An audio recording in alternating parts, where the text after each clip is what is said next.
10시 시황 체크인 들어가겠습니다. 간밤 미국장은 노동절 연휴를 맞아서 휴장했습니다. 유럽장에서는 러시아의 가스관 폐쇄 여파에 따라서 하락세가 대체로 나타났습니다. 특히 독일 증시가 2%대 하락을 기록하는 모습이었는데요. 러시아가 유럽으로 가는 천연가스관 노드스트림 1의 공급 폐쇄 소식을 전달했습니다. 가스 누출을 이유로 해서 이 같은 내용을 전달했고요. 앞서서 G7은 러시아산 원유와 석유 제품에 대해서 가격 상한제를 시행하기로 긴급 합의했다는 소식을 전하기도 했습니다. 이런 가운데 러시아와 G7 에너지를 놓고 대립각을 펼치자 유로화가 20년 만에 최저치로 밀려나는 모습을 보여주기도 했는데요. 이러한 악재를 어제 우리장이 반영하면서 주식시장과 원화가 어제 약세를 보였었고 오늘 장은 주식시장의 저가 매수세, 반발 매수세가 유입되고 있는 구간 확인되고 있습니다. 오늘 화요일장 10시 구간 지금부터 살펴보시죠.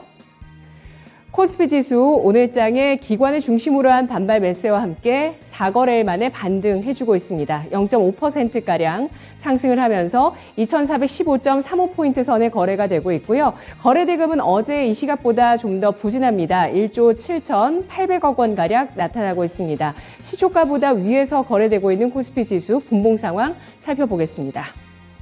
코스피 오늘 0.25% 상승하면서 2,409포인트 선에서 출발을 했습니다. 이후에 2,405포인트 선의 저가를 마련하면서 탄력이 조금 주춤해지는 듯 하더니 다시 한번 장중에 2,422선까지 2,420선 진입 시도도 보이기도 했습니다. 현재는 2,410선 안착에 주력하고 있고요.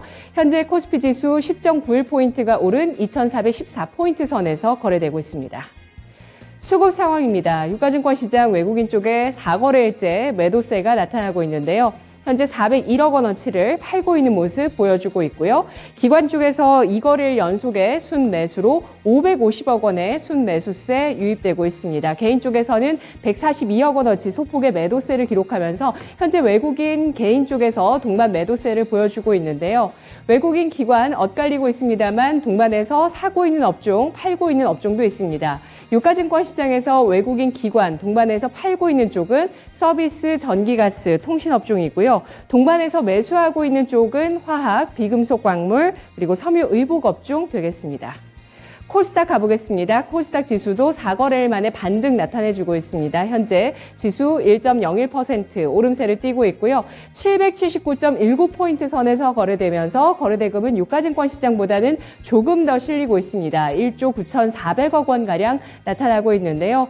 코스닥 역시 시초가 위에서 거래되고 있습니다. 분봉 살펴보시죠. 코스닥 지수 0.36%가 상승하면서 강보합 출발했습니다. 시초가는 774선이었고요. 시초가를 저가로 해서 장중의 탄력을 780선까지 높여 세우기도 했습니다. 장중에 781선까지 오름세를 보였다가 현재는 780선에서 내려가 서 있는 모습이고요. 장중에 오름세를 계속 유지하고 있는 코스닥 지수 779.22포인트, 7.8포인트의 오름세를 기록하고 있습니다. 수급 상황입니다. 그래도 코스닥에서는 좀 외국인의 매수세가 눈길을 끌고 있는데요. 4거래일 만에 외국인 매수 우위로 전환하면서 소폭의 18억 원어치의 매수세를 보여줍니다. 기관 쪽에서는 460억 원대의 매수세가 유입되면서 코스닥 시장에서 기관 하루 만에 매수 우위 전환하고 있고요. 개인 쪽에서는 나흘 만에 매도로 돌아서고 있습니다. 480억 원어치를 팔고 있는 모습 코스닥 시장에서 개인 포착되고 있습니다. 오늘 장의 특징도 세 가지로 압축을 해보시죠. 먼저 천연가스 관련해서 태양광과 전력 설비주가 동반해서 상승하고 있습니다. 러시아의 가스 공급 중단 등으로 에너지 가격이 상승하게 되면서 유럽 내 태양광 설치 수요가 늘어날 것이라는 전망 계속되고 있는데요. 오늘 하나증권은 보고서에서 지난해 유럽의 태양광 설치량이 27기가와트였고 올해 전망치는 최근 39기가와트로 상향 조정되고 있다고 분석을 했습니다. 이런 가운데 하나솔루션이 폴리실리콘부터 셀 모듈까지 수직 계열화하고 있는 기업이고요. 설비 확장까지 계획하고 있어서 실적 개선세가 뚜렷할 것으로 예상을 했는데요.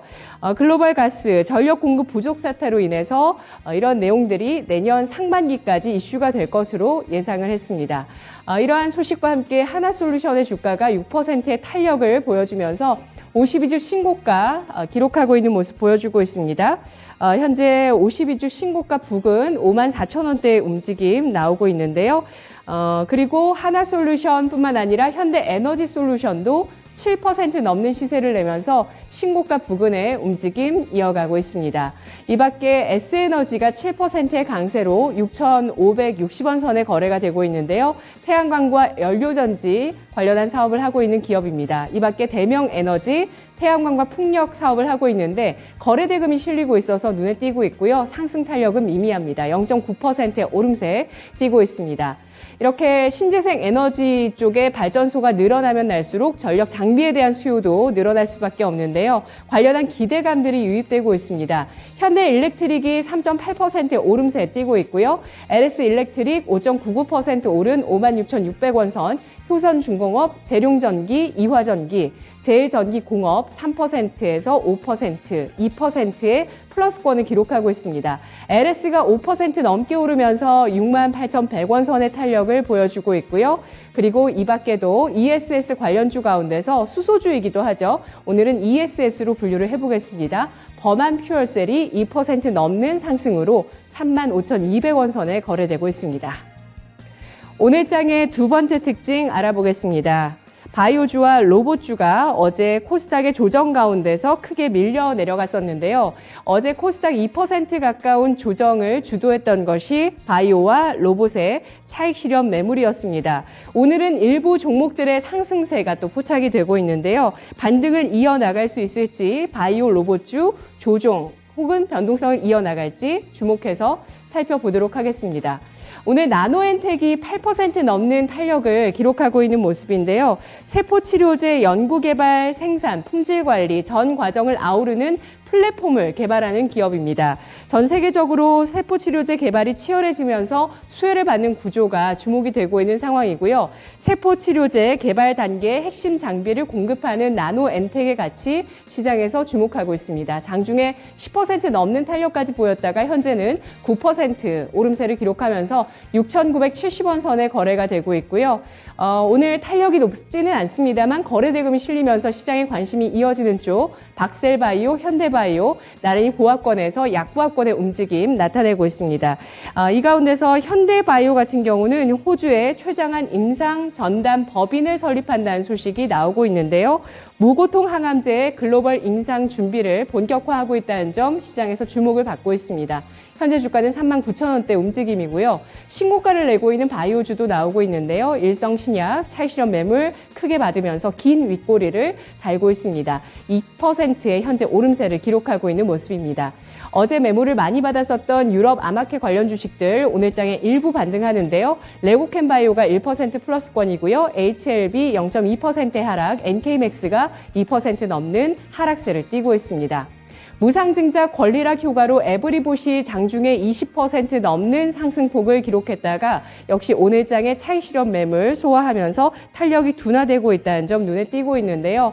한 주당 한 주의 무상증자입니다. 무상증자 권리락 착시 효과로 인해서 25%까지 급등했던 주가 현재는 8%의 플러스권 음봉 나타내고 있습니다. 이 밖에 어제 하락했었던 유일 로보틱스, 레인보우 로보틱스 어제 7에서 8% 후반까지 하락하면서 로봇주의 하락을 주도했는데요. 이 가운데서 유일 로보틱스 반발 매수세로 2% 가까운 상승 탄력입니다. 마지막으로 오늘장의 특징 세 번째 살펴보겠습니다. 메타버스 관련주 동반 강세 주목되고 있는데요. 뚜렷하다고 할 만한 재료는 사실상 없습니다만 기대감이 몰리고 있다고 볼 수 있겠습니다. 최근 독일 베를린 가전전시회에서 퀄컴과 메타가 메타버스 사업을 위한 전략적 협약을 체결했다는 소식이 나왔습니다. 이는 완전한 메타버스 구현을 가속화하기 위한 차세대 플랫폼과 핵심 기술의 개발을 위해서라고 하는데요. 업계에서는 메타와 퀄컴이 손을 잡으면서 메타버스 혁신을 일으킬지 주목되고 있는 모습입니다. 이 밖에 메타뿐만 아니라 애플까지도 XR 기기, 확장 현실 기기 출시 계획을 밝히고 있어서 디스플레이 업계가 분주해지고 있다는 소식도 함께 나오고 있는데요.